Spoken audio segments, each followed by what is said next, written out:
বড় বড় রাজনৈতিক হত্যাকাণ্ডগুলো ঘটেছিল।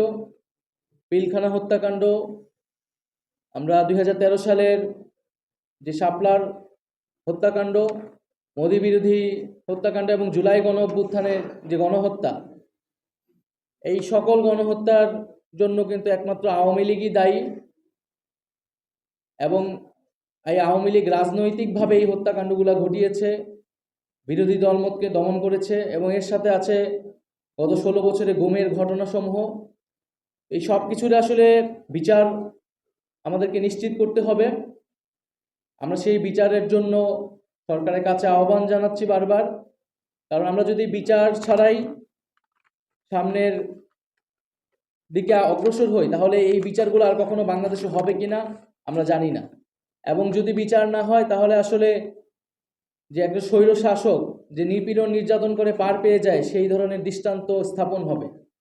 আমরা মনে করি যে সেই ধরনের দৃষ্টান্ত স্থাপন করা, সেই ধরনের দৃষ্টান্ত যাতে স্থাপন না হয়, বরং স্বৈর শাসকেরা নির্যাতন নিপীড়ন করলে একসময় তাদেরকে বিচারের মুখোমুখি হতে হয়, এটাই আমাদের, এই দৃষ্টান্তই আমাদের স্থাপন করা উচিত।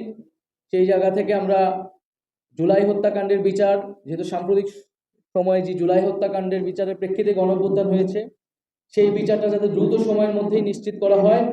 পাশাপাশি আমরা দেখেছি যে পিলখানা হত্যাকাণ্ড, হেফাজতে শাপলা হত্যাকাণ্ড, এই হত্যাকাণ্ডগুলোর অনুসন্ধানেও সরকার ব্যবস্থা নিয়েছে। একইভাবে মোদী বিরোধী আন্দোলনেও এই ঘটনার অনুসন্ধানে এবং বিচার কার্যক্রমে যাতে সরকারের পক্ষ থেকে উদ্যোগ গ্রহণ করা হয় এবং এই পরিবারগুলোর পাশে দাঁড়ানো হয়, সেই দাবি আজকের আয়োজন থেকে আমরা জানাচ্ছি।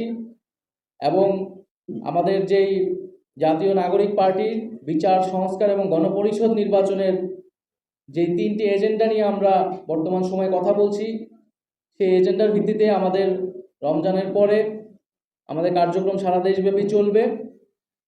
এবং আমরা মনে করি যে এই 3টি এজেন্ডার ভিত্তিতেই বাংলাদেশের গণতান্ত্রিক পরিবর্তন সম্ভব। আমরা তাই সকল রাজনৈতিক দল এবং সরকারকে আহ্বান জানাই যে আমাদের এই বিচার, সংস্কার এবং গণপরিষদ নির্বাচনের প্রতি যাতে আমরা আলোচনায় আসতে পারি, একটা সমঝোতায় আসতে পারি।